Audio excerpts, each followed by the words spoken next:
Let's continue with Chapter 11, starting Section 5, the Bohr model of the atom.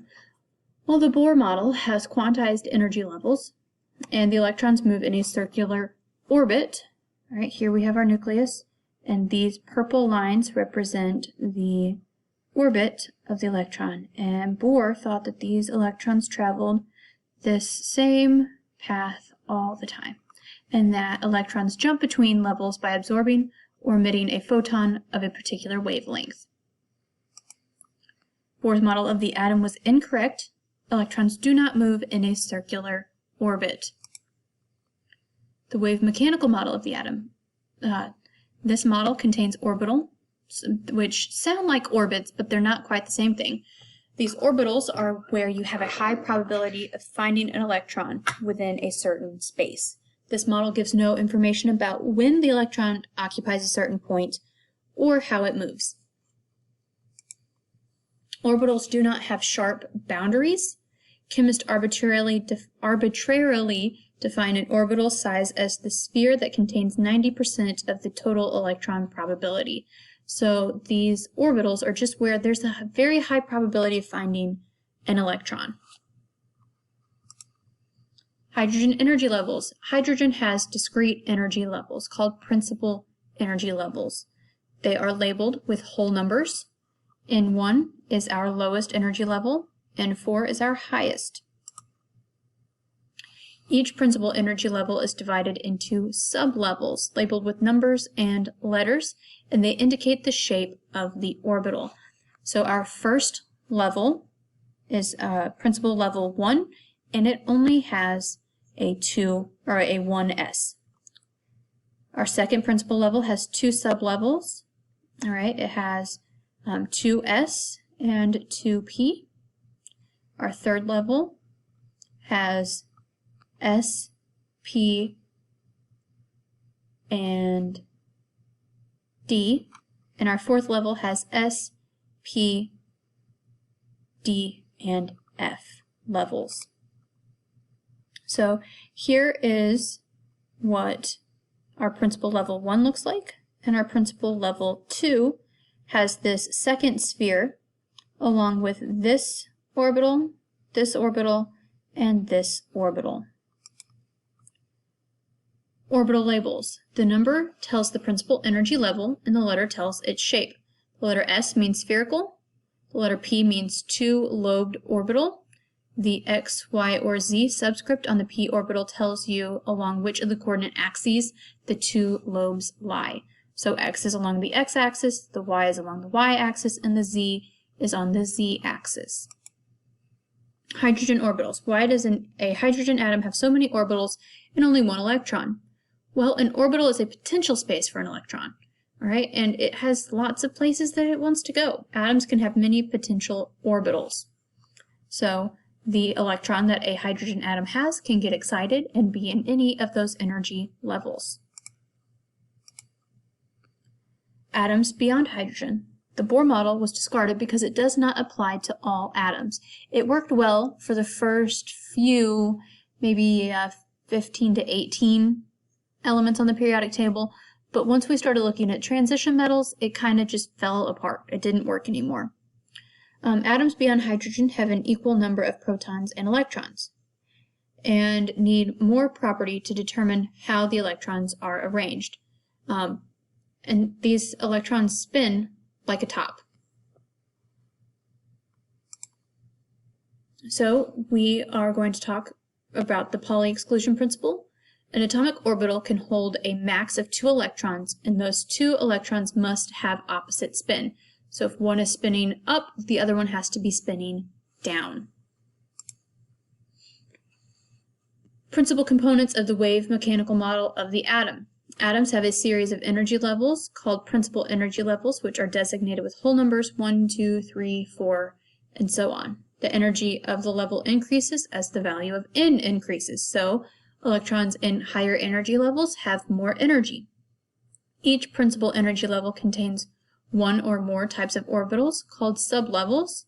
The number of sublevels present in a given principal energy level equals N. The N value is always used to label the orbitals of a given principal level and is followed by a letter that indicates the type or the shape of the orbital. An orbital can be empty or contain 1 or 2 electrons, but never more than 2. If 2 electrons occupy the same orbital, they must have opposite spins. The shape of an orbital does not indicate the details of the electron's movements. It indicates the probability distribution for an electron residing in that orbital. So even though the s orbital is an S shape, it does not mean that that electron is going to travel in a circle, right? It's just the probability of finding an atom or an electron there is very high. Which of the following statements best describes the movement of electrons in a p orbital? Well, it can't be determined, all right? It's just that an orbital tells us where we have a high likelihood of finding an electron there. Section 9, electron arrangements in the first 18 atoms of the periodic table. So hydrogen atom has an electron configuration arrangement of 1s1 because it has 1 electron in the s orbital. Right? Orbital diagram. Orbital is a box grouped by sublevel containing arrows to represent electrons. So here we have helium. It has 1 spherical orbital level that contains 2 electrons, and those 2 electrons have opposite spins. One is spinning up and one is spinning down, and it is contained in a box. Lithium has the electron configuration of 1s2, meaning that it has 2 electrons in the first spherical orbital, and in the second spherical orbital it has 1 electron. Its orbital diagram is as follows: 1s2, 2s1. In the 1s orbital, it has 1 electron going up and 1 going down. In the second orbital, it has an electron going up. Oxygen atom. The lowest energy configuration for an atom is the one having the maximum number of unpaired electrons in a particular set of degenerate or same energy orbitals. So its first orbital is filled, so it's 1s2 because it has 2 electrons in the first s orbital, 2s2 because its second spherical orbital is filled, and it has 4 electrons in the 2p orbital. So our diagram is 1 up, 1 down in the 1s orbital, 1 up, 1 down in 2s, and in 2p we have 1 up, 1 down, up, up. All right, you might be thinking, well, Ferris, what if we just move this one here over to this one and then we have a completely empty orbital? Well, that's not the case, right? It's like kids on a bus. Every kid wants a seat to themselves on the bus. So they fill up. We would go 1, 2, 3, and then we would put our last one here. Okay? The electron configuration in the sublevel last occupied for the first 18 elements. So this tells us the last part of the electron configuration for the first 18. So it tells us that before each one of these, the other orbitals are completely filled. Classifying electrons. Core electrons are inner electrons. Valence electrons are the electrons in the outermost principal energy levels, so they are the ones furthest from the nucleus. 1s2, 2s2, 2p6 indicates that there are 8 valence electrons in that atom, and that atom would be neon. It has 2 core electrons, and it has 8 in its outermost level, in its outermost shell. Its valence electrons are 8. The elements in the same group on the periodic table have the same valence electron configuration. So all alkali metals have 1 valence electron. All alkaline earth metals have 2 valence electrons. All halogens have 7 valence electrons. Elements with the same valence electron arrangements show a very similar chemical behavior because they like to bond in the same way. How many unpaired electrons does the element cobalt have in its lowest energy state? Well, if we look at cobalt, it has 3. Can an electron in a phosphorus atom ever be in a 3d orbital? Choose the best answer. Yes, an electron can be excited into the 3d orbital. All right, it can gain energy and jump up to an additional level. Section 10, electron configuration in the periodic table. Let's look at electron configuration for potassium through krypton. So here we have 4s1, 4s2, 3d1, 3d2, 3d3, 4s1, 3d5. Chromium is a weird element. Manganese 3d5, iron 3d6, cobalt 3d7, nickel 3d8.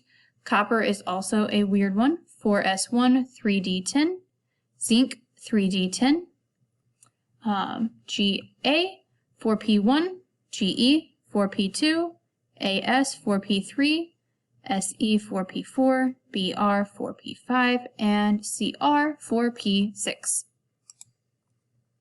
Orbital filling in the periodic table.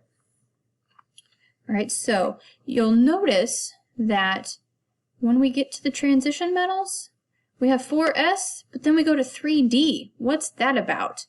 That's just the way that the electrons like to arrange themselves. They would rather go to the 4s level before they go to the 3d level. Orbital filling. In a principal energy level that has d orbitals, the s orbital from the next level fills before the d orbital in the current level. After lanthanum, which has the electron configuration of xenon 6s2 5d1, a group of 14 elements called the lanthanide series, or the lanthanides, occurs. This series of elements corresponds to the filling of the 7 4f orbitals. Orbital filling after actinium, which has the configuration of Rn s 7s2 6d1, a group of 14 elements called the actinide series, or actinides, occurs. This series corresponds to the filling of the 7 5f orbitals. Except for helium, the group numbers indicate the sum of the electrons in the ns and np orbitals in the highest principal energy level that contains electrons, where n is the number that indicates a particular principal energy level. These electrons are the valence electrons. Exercise. Determine the expected electron configurations of each of the following. So sulfur has a 1s2, 2s2, 2p6, 3s2, 3p4, or neon at 3s2, 3p4. Barium has xenon 6s2, and einsteinium has xenon 6s2, 4f7.